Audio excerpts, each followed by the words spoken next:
ஓகச் பார்வையில் இன்று நாம் பார்க்க போகும் படம் சிறை. இந்த படத்தை இயக்கியவர் புதுமுக இயக்குனரான சுரேஷ் ராஜகுமாரி. இவர் பிரபல இயக்குனர் வெற்றிமாறன்ட்ட ஒரு 10 ஆண்டுகளுக்கு மேலா பணியாற்றியிருக்காரு. இந்த படத்தில் பிரதான கதாபாத்திரத்தில் விக்ரம் பிரபு நடிச்சிருக்காரு. இந்த படத்தில் இன்னொரு கதாநாயகன் அந்தஸ்துள்ள இன்னொரு பாத்திரத்தில் நடித்தவர் தயாரிப்பாளரின் மகனான எல்கே அக்ஷய்குமார். ஹீரோயினா புதுமுகம் தான் அனிஷ்மா. இன்னொருத்தவங்க ஆனந்தா தம்பிராஜா, அப்புறம் அனில்குமார்னு ஒருத்தர் நடிச்சிருக்காரு. இந்த படத்தோட கதைன்னு பார்த்தா எப்படின்னா, வேலூர் சிறையில் 5 ஆண்டுகளாக விசாரணை கைதியாக இருக்காரு அக்ஷய்குமார். அதே ஆயுதப்படை காவல்துறையில் தலைமை காவலராக இருக்கிறவர் விக்ரம் பிரபு. அவர் ஒருத்தரை என்கவுண்டரில் தவறாக சுட்டுடுறாரு. அதனால இவர் மேலே ஒரு விசாரணை வலயத்தில் இருக்கார் விக்ரம் பிரபு. அதற்கு இடைப்பட்ட காலத்தில் இந்த அக்ஷய்குமாரை சிவகங்கை நீதிமன்றத்துக்கு அழைச்சிட்டு போகணும். 5 ஆண்டுகள் விசாரணை கைதி, எந்தவித விசாரணையும் இல்லை. அவர் ஒரு அனாதையாக இருக்கிறாரு.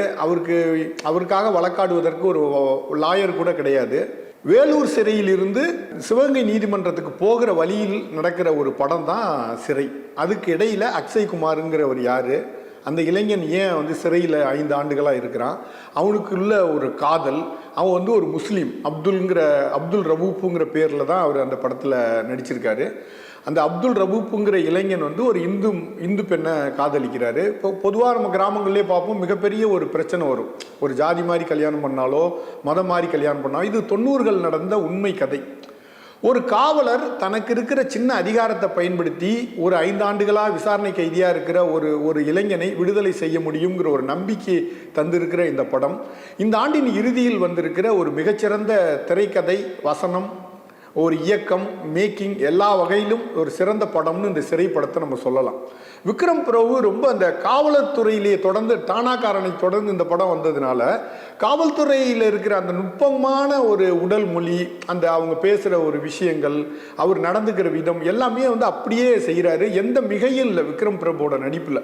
அவர் போலீஸ்லேயே இருப்பது மாதிரியே இருக்குது. இன்னொரு விஷயம், இந்த படத்தோட கதை எழுதியவர் தமிழ் டானாக்காரன் படத்தை இயக்கியவர். அவர் வெற்றிமாறன்ட்ட ஒர்க் பண்ணவர் தான்.